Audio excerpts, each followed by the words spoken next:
This afternoon, we are privileged also to have our main speaker, Dr. Ekbordin Winijkul. Dr. Ekbordin is Assistant Professor at the Department of Energy and Environment and Climate Change at the CERT, School of Environment Resources and Development, AIT. Dr. Ekbordin obtained his PhD in Environment Engineering from University of Illinois, US, and Master's at Asian Institute of Technology. His bachelor is at Chiang Mai University, and prior to that, Dr. Ekbordin worked at emission scientist at the Atmospheric and Environmental Research in Massachusetts, USA.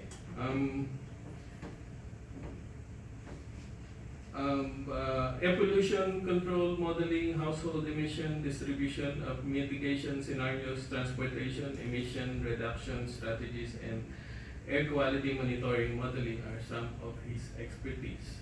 This afternoon, Dr. Ekbordin will give us the message in the topic Beat Air Pollution, which is the hashtag of this year's World Environment Day. So without any delay, we would like to invite Dr. Ekbordin to give the messages afternoon.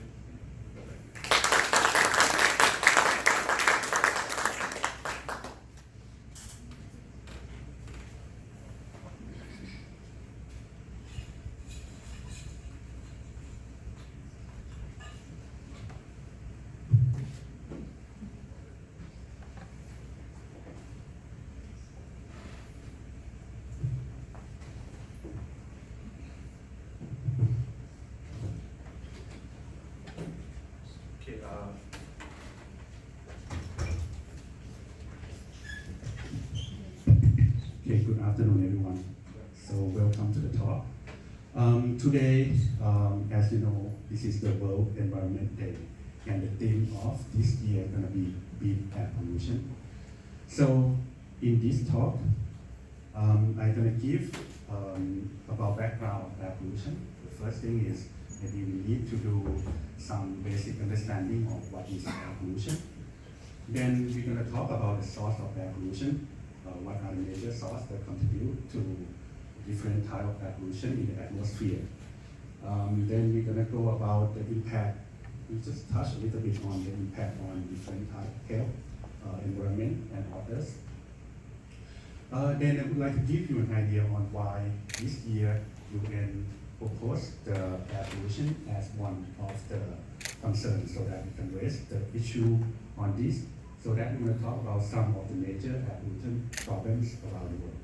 And after that, we're going to go scope down to study about the effect or the current situation of the pollutant concentration in our vicinity area, or focusing in Bangkok and metropolitan area. So what are the current situation of air quality, any pollutant that we need to be aware of in this situation. And after that, I'm going to focus on the World Environment Day, which is the hashtag of Beat Air Pollution. So if you go to UN website, they're going to have the recommendation of activities of different organizations that can do on this year, or particularly based on this year, this day. So we're going to go visit those information and then see whether any activity that we can do, we already doing, and something that we can do in the future. So the first part about background, global problems, current situation in Bangkok. Okay, the first thing, air pollution. What are considered as air pollution? So the air around us, usually we breathe the air, you go to different locations. Here in Beijing, maybe in US, in Europe. Usually the composition of the air is going to be pretty much the same. Some going to be a little bit different, but in general, about 78% going to be nitrogen, 21% going to be oxygen. So if you combine 78 plus 21, it's going to be 99%. So most of the composition in the air is going to be only nitrogen and oxygen. Other things we call the trace amount of gas, combined of about 1% argon, some carbon dioxide, carbon monoxide, or something like that. So this is the general composition of the atmospheric air. This is normal composition. Okay, whenever we consider that those air as the air pollution, when two cases, the first one, there's some impurity that is not normal composition of the air. And so we consider that as the air pollution. The second one is some of these normal composition, for example, carbon dioxide, carbon monoxide, or something like that, have higher in concentration so that it start to impact or have the health impact, have impact on animals, have impact on the plants, or impact on the buildings and everything. So that in that situation, we start to think that those are considered as air pollution. So why we need to think about, why we need to talk about air pollution, why we need to talk about air pollution. Talking about global burden of air pollution, this one is the data in 2013. So if you rank the risks that relate to the health of the people globally, 1, 2, 3, 4, 5, air pollution is ranked number 4. So in the globally, about 5.5 million people dead in 2013 relate to the air pollution. Maybe because of the stroke, maybe because of respiratory problems that relate to the level of air pollution in the location that they live in. To be more specific on this, usually the WHO provide a level of air pollution that is safe for people to live in. And just, you can see this number is about 85% of the total population live in the area that don't meet that requirement. So it's only 15% of the people around the world live in the area that have air pollution in the level that recommended by the WHO. So this raises the concern of the people around the world that, okay, then now the air that we breathe is not in the good air that we supposed to breathe. And then the picture, in this picture you can see that there's different countries and they also have different colors. So it relates to this kind of the bar scale is the amount of people that dead relate to air pollution cost in 2013 from about 4,000 people until 1.6 million. So 1.6 million is a lot of number of people. And you can see that this, so this study is 2013 in China. About 1.4 million is in India, and you see the red color are pretty much in Asia. So when we're talking about air pollution, there are two types of major air pollution. The one is right now the air that we breathe inside the room, we call indoor air pollution. The source of indoor air pollution also, for example, if you are in household, gonna be solid fuel cooking, like cooking or heating, like coal, wood, dung, or something like that. And if you go outside of the building, so we call ambient air pollution. So you expose to different type of source, for example, power generation, traffic emission, and so on. So these two sources of air pollution, ambient and household or indoor air pollution, are significant, both significant based on the location. For example, in India, the death related to air pollution in household is about 2 times higher than the ambient air pollution. However, if you see the figure in China, it's about the same. So both of these, both indoor and outdoor are very important, so that we need to control both of these sources.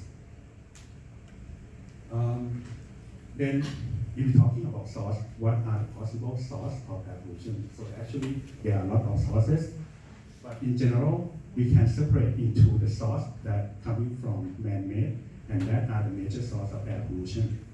Man-made combustion source. For example, transportation. This includes car, truck, bus, airplane, boat, ship, and so on. So anything that have engine can move. So we put in this category.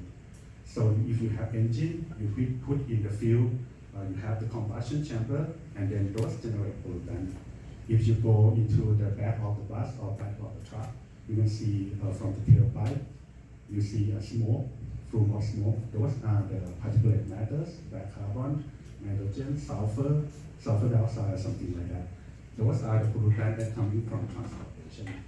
Household, as I already told you, in developing countries, in the house, they use solid fuel for cooking and heating. So that the pollutants are coming from burning of those kind of fuels. Industry, in some countries, because in the most developing countries, the technology that used for the industry combustion are very low compared to developed countries. So that the emission from industry source will be pretty high compared to other countries. From the waste combined of the waste that we use for daily life, for example, waste from the office, waste from household, and after that, if you don't have good waste management, that maybe finally bring the waste to waste distribution, and then go to sanitary landfill or something like that. If you don't have those kind of things, some people also burn waste on the backyard, and those also contribute to air pollution. And another type of waste that is very important is after like waste from agricultural system. So after cultivation, for example, in this area, in Pathum Thani, you can see that there are a lot of rice fields around. And during November, December, you can see we have a smoke during that time. Usually it comes from open burning. Because after they cultivate the rice, they have the rice straw, and they don't know how to get rid of these things. The fastest way to remove this kind of rice straw is to burn, so that you can get rid of this, and then they can start the new cultivation again. So these are all sources that relate to the combustion of anthropogenic source. Then we have another source which is not coming from combustion, from the agricultural related things, pretty much methane emission from agricultural process and from animal like cows or something like that. So these contribute to different type of health impact, and also methane is the strong greenhouse gas, contribute to the climate change. So what about effect of different type of pollution? So I just want you to focus on this side because this one is related to air pollution. Water pollutant is on this side. So pretty much when we breathe in the air, the respiratory system going to be in contact with the pollutant. So that most of the pollutant going to be in contact with the the pollutant going to be in contact with the respiratory system. So most of the effect from air pollution going to impact on our respiratory system, particulate matters, ozone, carbon monoxide. Some also impact on the cardiovascular. Some also relate to the cancer, carcinogenic that can lead to cancer in people. So these are the health impact, and not only health impact that we concern. There are other type of impact too. For example, ozone. So some people think that okay, if we expose to very high level of ozone, that is very good, the fresh air. But ozone is not that good. In air pollution study, there are two levels of ozone. One level of ozone is ozone on about 30 kilometers higher than the surface. Those ozone is good, we call good ozone, because it filters the incoming solar radiation. Then the incoming solar radiation that reaches the Earth will not impact to us. However, if we have higher ozone on the ground level, ozone usually a very strong oxidant. So you have strong oxidant in the high concentration, it will corrode your respiratory system and also the skin. The same as the impact to the crop and building, so it will corrode the surface of the crops, reduce the crop yields or something like that. And one pollutant, maybe you are not familiar with this one, it's called black carbon. So black carbon is come from combustion source. So for example, if you go to on the back, so you go to the street, on the back of the truck, the tailpipe produce very bad, really dark color flume, right? So those particulate matters in black color called black carbon. Those black carbon is very important because it also contribute to the climate change. increase the earth temperature because the dark color of this pollutant. If you do some experiment, for example, if you have two color papers, one is white and another one is black. So you put exposed to the sun, maybe for 5 minutes, and after that you touch this paper. The one on the white, maybe nothing changed, the temperature may be about the same. But the one in the black color, the temperature gonna be very high. So dark color absorb the incoming solar radiation and increase the temperature of the atmosphere. So the things that, even though they also have some human health impact because it also particulate matters can go into the human body, but the one that concern is if this black carbon can deposit on the surface of the glacier or on the surface of the ice, and because it can absorb, usually the ice or glacier scatter the light because of the white color. And if you have this black carbon deposit on the surface, black carbon absorb the light, increase the temperature, make the glacier melt faster. So that will increase also the earth temperature, reduce the amount of glacier that we have. So those are the effects that are based on the global scale. So not only the health impact to the people, but air pollution also contribute significantly to the effect on the global scale. Okay, now I think you'll get some idea about general information of air pollution. Then now I would like to focus on why UN raised the issue of air pollution and would like to focus on air pollution for this year. The first major air pollution that I put it here is the cooking and heating with the solid fuel. Maybe if you come from the area, the urban area, you may not know about this picture, but if you are coming from maybe some part of China, in rural area in Thailand, or maybe in some area in Africa. So this map shows you the ratio or the percentage of people that cooking with the solid fuel in different locations. And red color refer to the area that more than like 50% of the total population still cooking with solid fuel. Solid fuel means fuel wood, coal, dung, or something like that. And as you can see in this picture, they put the wood in and then it generates a lot of smoke, pollutant, indoor air pollution.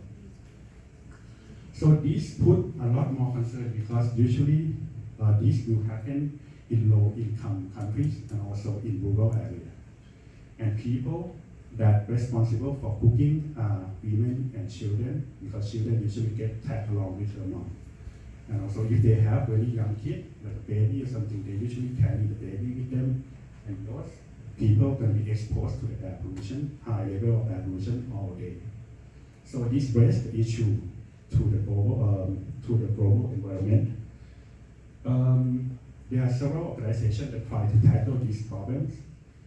There is two options that right now we use in the world different organizations use. The first one is promote the clean fuels. It means that instead of using this fuel wood, the government promote or provide cleaner fuel, for example, LPG, natural gas, or electricity, so they can use maybe electric stove to cook instead of this solid fuel. However, one limitation which is very difficult for different organizations is this wood is free. They can have access to this kind of wood. In rural area in maybe Africa, something like that, they can go to the forest, grab this wood, go back and burn for cooking and eating. They don't need to pay for anything. So the problem is, even though the government try to promote the use of cleaner fuel in this area, they will not use it because they need to pay for it. And then people in this area, because of the low income, they prefer to use free fuel.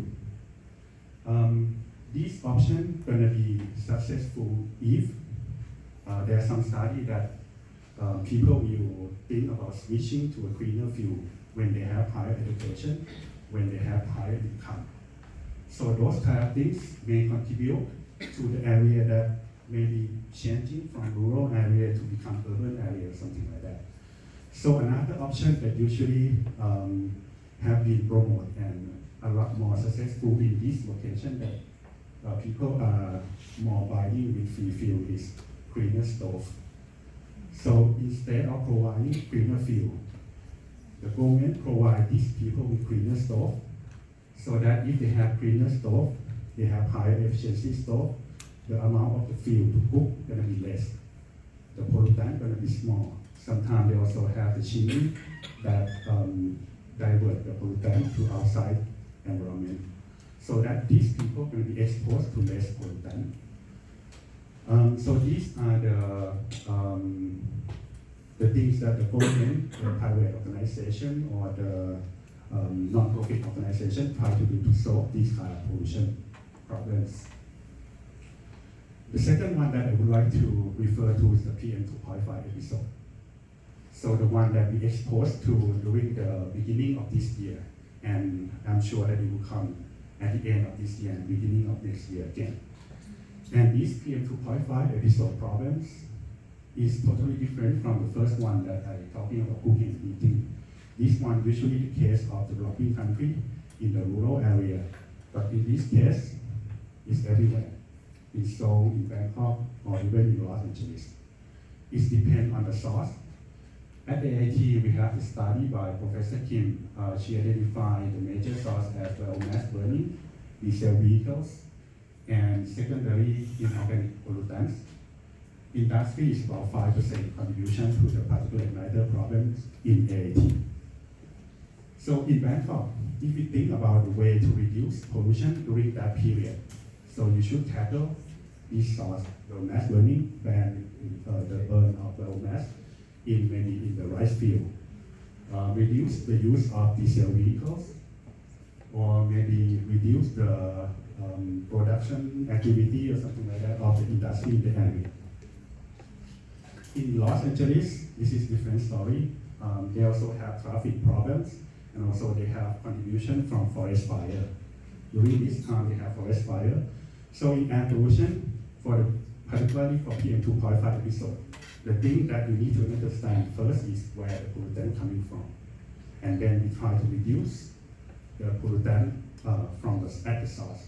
Because whenever it goes into the atmosphere, it's very difficult to control.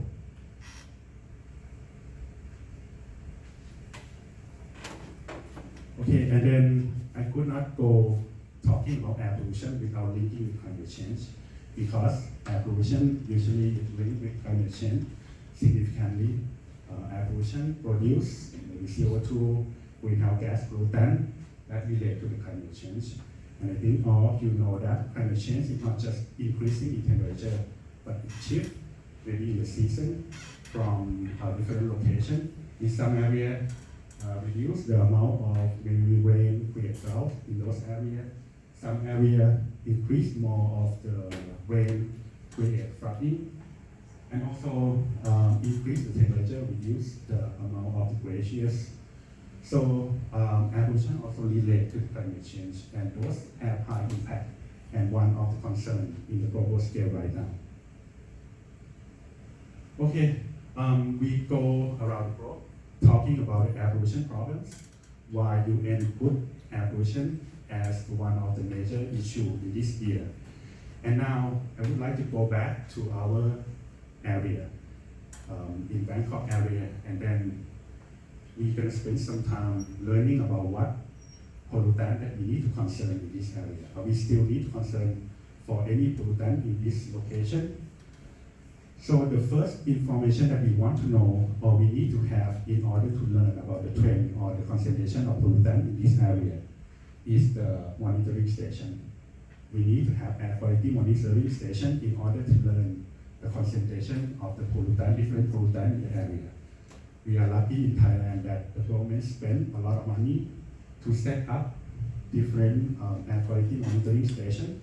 We have about 63 stations, permanent station, and then about 28 station, monitoring station in Bangkok.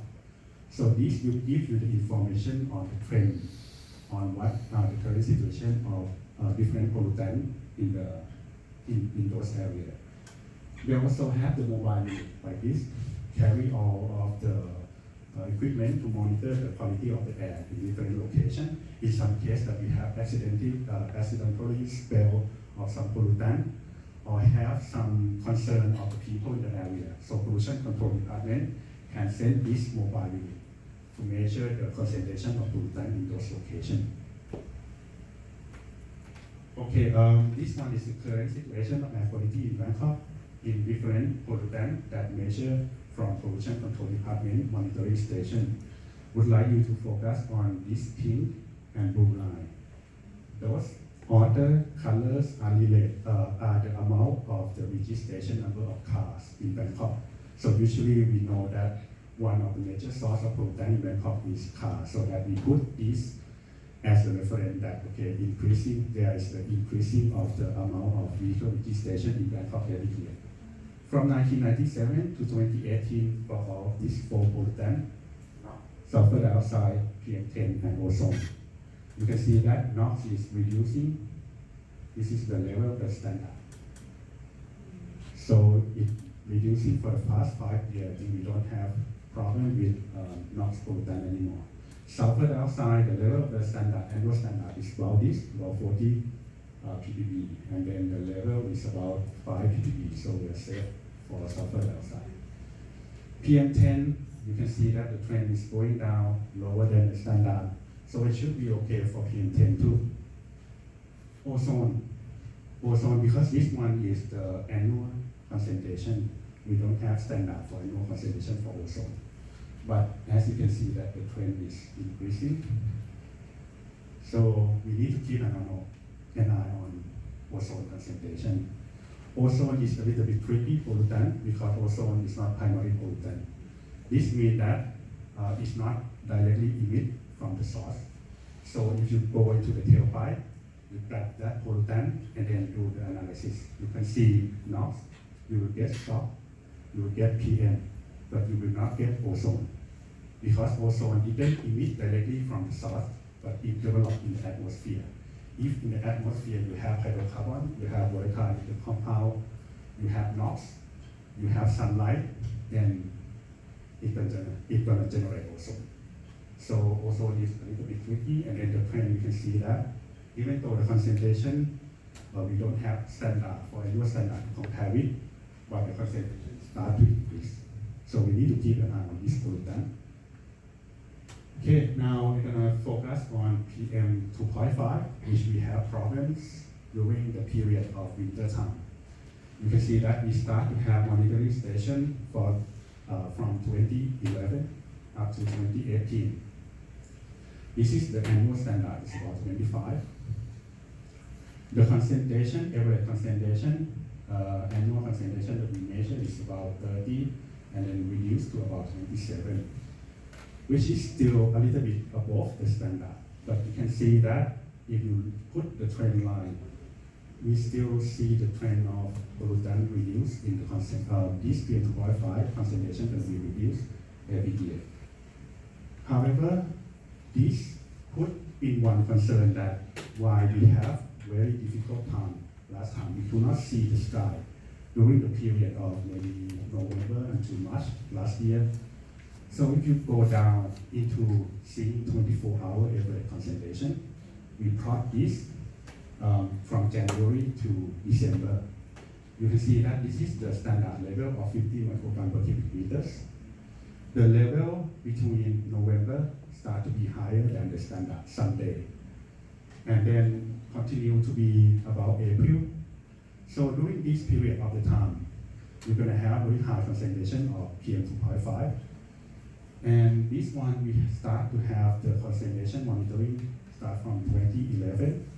And you can see that this is not just happened last year.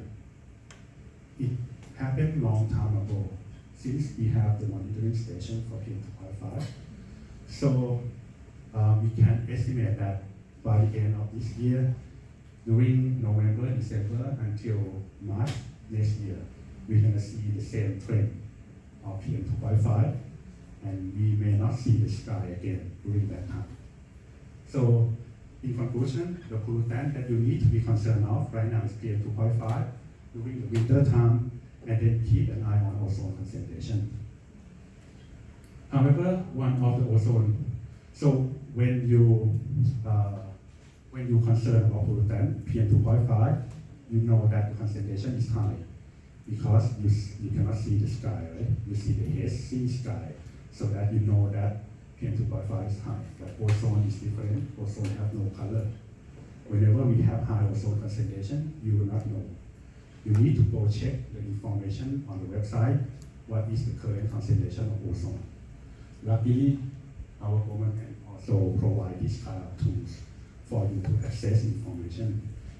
If you have cell phone, it's available both in iPad, iPhone, and also Android system. Or you can go to website. They will have the website Air for Thai, and the application also named Air for Thai. So if you go to this website, it will give you the air quality index. This air quality index is the simple tool, which is the tool for the air quality scientists to communicate with the public. So it is the color code scale showing the air around us, whether it's good, very good, bad, very unhealthy, or something like that. For example, you don't need to remember the PM2.5 concentration, what are the safe level. For 24 hours in Thailand, standard is 50 microgram per cubic meter. You don't need to remember that. You just go to this website, see the color, whether the air quality is good, bad, or unhealthy. So those can tell you the simple way that you can do it is go to this website and check. And then the air quality index going to calculate based on all the pollutant that they measure at the location that closest to you. Not only the location that closest to you, you can also access this information in the location that Pollution Control Department have the monitoring station. So those are all general information, background information about air pollution, why the UN raised the issue of air pollution, what are the impacts of air pollution, and what are the current situation of air quality in our community. Now I would like to focus on this World Environment Day. So if you go to the website, you're going to see a list of different organizations, list of suggested activities that they can do. So I just put in terms of university and individuals so that we know that what are the things that we can do during today or during the period of this period. So for the university, maybe we go one by one. The first one was a pre-planting. So we already did in the morning, right? Ask teacher or professor to teach the whole day, so we are not, maybe could be condensed to about 40-minute talk, that's okay. I think we also did this one. Then support the student in the creation of environmental club on campus. I believe that the SU, they also have someone looking on the environmental system or environmental condition around the campus. So I think we can check this. Then use this opportunity to commit to use renewable energy on the campus. So in we also have the program to promote the sustainable campus. So I think we're going to see something out of this program pretty soon. This one use this World Environment, consider installing air quality monitoring station. So if you follow our news during the PM2.5 period, we already have some of the PM2.5 monitoring station installed in AAT. And then you can check those through the website. It was run by Professor Kanchana and Dr. Mukho. So, but those monitoring based on the sensor, so we need to also compare with the Pollution Control Department monitoring station also before using it. So we can take this. You can consider commit to provide electric bus and making your school campus is bicycle friendly. We are fully past this one, so you can take this one. Consider creating no car idling zone near your school. So I didn't see the post, but I saw a lot of no idling zone close to the AATIS, which is the children's school. And I think I'm happy that when I walk around campus, I didn't see most of the people idling in AAT. So I think we can also say that we have this. So from all of these lists, suggested activity, I think we already clear. So today is okay. We already passed this on the university side. Okay, because we are university, we are not teaching, not only teaching. Based on air quality, air pollution, we have 3 courses. The first one, air pollution management. The second one, air pollution control. And the third one, air pollution modeling. So we teach these all 3 courses. But not only teaching, university also need to do a research that relate to this air pollution. In general, in terms of air quality management, we have 3 components. We need to have monitoring in order to know the current situation of air quality in the area. The second one, we need to have emission inventory. This emission inventory tells you how much of emission come from different sources. And then after you have emission inventory, you put into the dispersion model. Dispersion model going to tell you what is the concentration based on the emission inventory that you develop. And this will help the decision maker that if we cut down the emission on specific source by maybe 50%, 25%, what will be the concentration of air pollution in the area? So these are tools for us to use to manage air pollution and also give this information to the policy maker. So I would like to spend some time to talk about something that we did in AAT. On the one on the right one here, this one we run the air pollution model. We estimate the concentration in Southeast Asia of PM10 and PM2.5. And this study, we propose that if we cut the pollutant from different sources in different locations, what will be the impact of the concentration of the pollutant in different areas. For example, we know that during some time we have forest fire from Indonesia.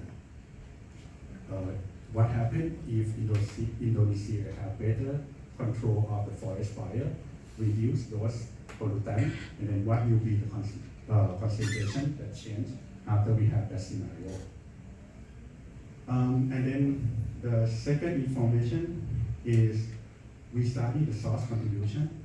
And if you have the question, if you wonder that during the PM2.5 episode, Pollution Control Department cite this information a lot, and then they say that the pollutant that coming from that contribute to PM2.5 concentration in Bangkok are coming from traffic, road mass, and some from industry.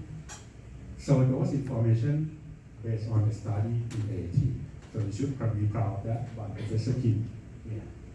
And then last one that I would like to show is usually if you want. So now if we focus or pinpoint that one source of the major contribution of PM2.5 in Bangkok from transportation. So if we want to run the model to simulate the change or the policy in changing concentration of particulate matter from traffic emission, usually we need to do starting from emission inventory put into the model. And then to do emission inventory of traffic in Bangkok, you need to maybe spend a long time, at least 1 year. You need to put maybe in terms of university, we ask students to go into different roads, different intersection, count number of cars to cover all Bangkok area. So usually spend maybe a year to develop emission inventory. But now in this study, we use Google Maps. So you know that if you put in the origin and then where you want to go in Google Maps, they will tell you the distance that you need to travel, the time that you need to spend, right?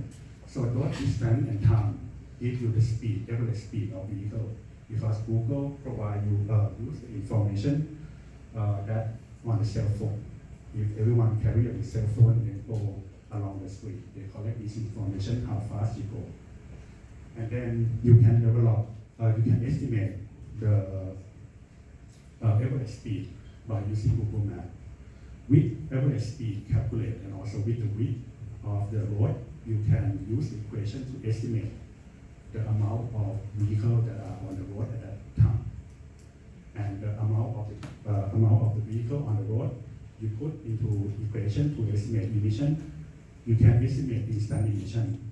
Right now, we have this information so that whenever you click on the computer, maybe just 1 hour, you get the emission output, emission inventory from transportation in Bangkok, which usually you need to spend maybe a year to collect or develop these kind of things. And this makes this information possible that you can develop the emission inventory from different times, on different times. You can see that the time change, 3 a.m., 4 a.m. in the morning, 5 a.m., 6, and then 7, 8, so highest concentration, 10, 11, 12, 13, 14, the concentration reduced, and then 16, 17, 18, the concentration, the emission increase again. So we can do this because we can just click on the computer and give you the emission data. So how is this important? If you remember during the PM2.5 episode, during the last day of PM2.5 episode, the government decided to shut down the school. One of the reasons is they want to see what are the effects of the traffic contribute to the total concentration of PM2.5. If they cut out some of the people that usually travel during the morning or something like that, what will be the concentration? So if we follow the same procedure like the emission inventory development, we could not do those kind of things because we could not get instant emission inventory. It maybe spend a month or 2 months before we can get the result. But by doing this, on the day that the government announced that, okay, tomorrow we don't need to go to school, we can just click this, we get this information. So that the government can use this information, of course, maybe to create some of the policy that may be specific for the period that we have high PM2.5 episodes. So this is the thing that we do.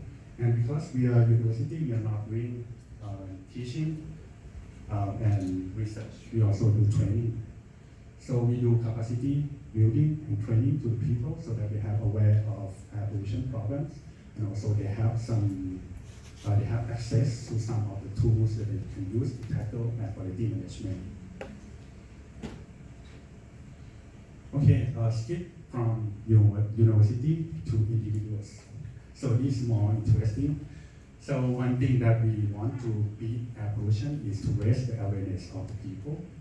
The recommendation activity is phase 1, which is aimed yesterday, but never too late. We can do it today. So you put the mask on and then take a picture, put on social network, hashtag, maybe tag 3 people, and then hashtag World Environment Day of Beat Air Pollution. This one to raise the awareness and also to put, to show your leader that you want to breathe the clean air. So if you don't do that yet, so just maybe do it today. And then phase 2, which is on today. So try to think about the things that you can do to improve air quality in your area. And then doing that, snapshot or take some photo, put on social media, and again, take World Environment Day or hashtag of peace air pollution. Okay, if not about the social raising awareness, what we can do to beat air pollution. So the first thing is avoid the area that have high pollutant concentration, especially in Bangkok. We know that we're going to face the PM2.5 problem again. So if you cannot avoid that, use face mask or air purifier to protect yourself. There's a recommendation if you are not outdoor more than 12 hours, if you are not vulnerable to PM2.5 or air pollution problems, or if you will not be in the area of PM2.5 that exceeds the standard for more than 7 days, you don't need to put the mask on. But if you will be exposed to this kind of condition, you need to put the mask on. And there are different types of masks. N95, which is very difficult to find during that time, can protect to reduce about 96% of the exposure to PM2.5. However, if you cannot find that, normal face mask can reduce the exposure about 50%. And if you put like some tissue, paper in between, this one can be reduced up to 90%. The second one is use less personal car. You can see This is the study about CO2 emission and public transport. You can see that this one have, so there are two types. The one on the top is CO2 emission per passenger kilometers. So we would like this one to be very low. And on the bottom one is how many people that it can accommodate per hour. And we want this to be high. From different type of transport, you can see that biking and walking, no emission, and can accommodate this amount of people per hour. Compared to the personal car, can accommodate only about 2,000 people per hour, but is public transport also a good option because you can accommodate large amount of people and generate less pollutant, less CO2 emission. So use less personal car, try to use bike, walk, or use public transport. Then stop open burning, so don't burn waste on your backyard. Or if you see anyone burning on the right field, maybe you can call local authorities that okay, they need to stop doing that. Maybe it's a little bit difficult to do, but if you want to breathe the clean air, we need to do that. We need to create some method to not allow this kind of thing to happen. Last thing is we need to plant more trees because tree can absorb CO2, and also there are some study that not only CO2 but some particulate matter can deposit on the branches and also on the leaves of the tree, so reduce particulate matter concentration too. Okay, last one, take-home message. The first one is air pollution was the fourth highest ranked risk factor for death globally in terms of indoor and outdoor. That's why the UN raised this issue this year. Air pollution has different impact on the health and on the global scale. It comes from different sources, but mostly come from the combustion that human induce. Next one is everyone and every organization can help in beating air pollution. If you don't know how to start, go to UN website. There is suggested activity that you can do. And then the last one, commit and do something good for air quality in your area. And don't forget to share on the social and hashtag beat air pollution, because to solve this kind of air pollution, we also to raise awareness to different type of people that this is the issue that we need to solve. So, yeah, thank you very much.